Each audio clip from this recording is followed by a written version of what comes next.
One last thing that we'll talk about in this section is how to determine where a derivative does not exist simply by looking at the graph of a function. So we have four possibilities we need to keep an eye out for. The first is at any sort of discontinuity, the derivative is not going to exist. So I have examples for all four of these. The first example is y equals 1 over x. And hopefully that vertical asymptote at x equals 0 is what jumps out at you. So the derivative is simply not going to exist at any sort of discontinuity. It doesn't necessarily have to be just a vertical asymptote. It could be a something as simple as a hole in the function. It could be a jump in your graph.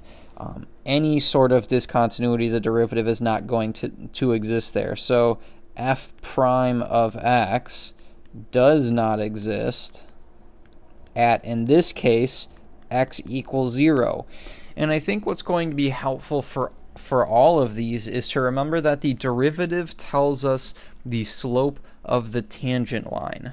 So if I tried to even sketch in the slope of the tangent line right here at this horizontal asymptote, my function doesn't even exist there.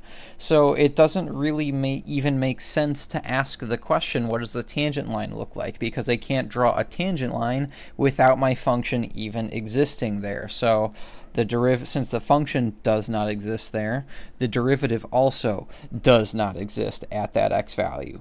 Now if you took another x value other than 0, so like if I went over here at, let's say, positive 1, sure, I can find the slope of the tangent line right there. It looks like it's about -1, or at least I can say it's negative. Same thing over here on the other side at x equals, say, -2. I could sketch in the tangent line and I could find the slope of that line. So really for a graph with a discontinuity, it's only at the discontinuity itself that's going to be a problem. Next is at any sharp corners, those are also going to be a problem for us. So our example here is y equals absolute value x minus 2, and really any absolute value is going to be a problem for us. So now we're looking at this point right here at x equals 2, and remember that we're trying to think about the slope of the tangent line. That's what the derivative tells us. So this time our function exists at x equals 2, so we're one step better than last time. But if I ask you to draw in the tangent line at x equals 2, it's not so clear. Is my tangent line going to have a positive slope like the increasing part of my graph, something like that? Or is it going to have a negative slope like the decreasing part of my graph? Or is it something, neither one? Is it horizontal? Is it vertical? Most likely I would assume, if it existed, it would either be positive or negative, but there's really no way for me to determine which one it is. So because of that, we would say that the derivative, again, f prime of x, does not exist at x equals positive 2 here. The derivative for this graph exists everywhere else, just at x equals 2. That's where we have a problem. Vertical tangents, I think, are the trickiest to pick out. They're a little bit more subtle than the rest. So vertical tangents, here I have the example y equals the cubed root of x, and these are a little bit trickier to pick out here. So vertical tangents right here at x equals 0, you're going to have a problem. And it might not look like a problem right away because, okay, if we think about the derivative tells us slope of the tangent line. If I sketched in the slope of the tangent line, I might say, okay, well, there's my tangent line. It's going to be a vertical line. But remember that the derivative tells us the slope of the tangent line. So, okay, what's the slope of a vertical line here? In this case, the slope of that vertical line is undefined. So if the slope of the tangent line is undefined and the derivative is what tells us the slope of the tangent line, another way we can say that is we can say that f prime of x is undefined, or another word for undefined here, does not exist at x equals 0 once again. So wherever you have that vertical tangent, that's going to be where the derivative does not exist. Again, at any other point, right, if I looked over here at -3, at any other point, it's going to be fine. I can draw in the tangent line, and it has a slope which is defined, but it's only at x equals 0. That's going to be our problem.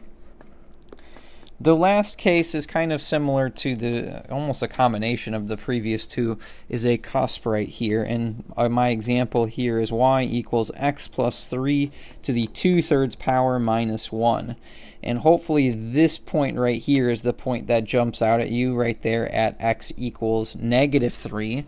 And this time it's a little bit difficult to see, but if you were to zoom in very, very, very close, let me see if I can zoom in. If you looked at what happens to the slopes of the tangent line, so right here we'd have something that looks like this, and then we get a little bit closer, it gets a little bit steeper, and my line is a little bit too thick right here. But what ends up happening is these slopes get steeper and steeper and steeper as I move closer and closer to this point right here, until eventually my slope of the tangent line will become vertical, just like it was in the last one here.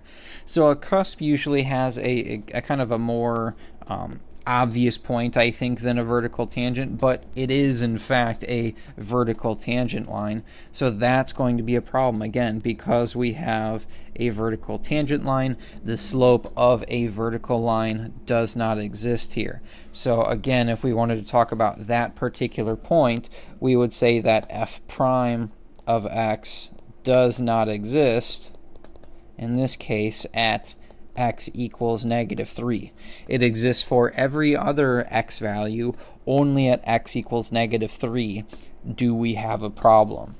So please keep an eye out for these types of questions.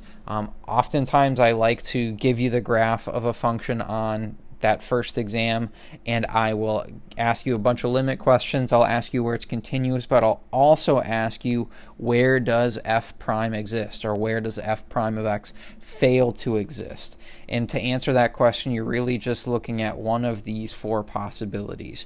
You're looking for a discontinuity, a sharp corner, a vertical tangent, or a cusp.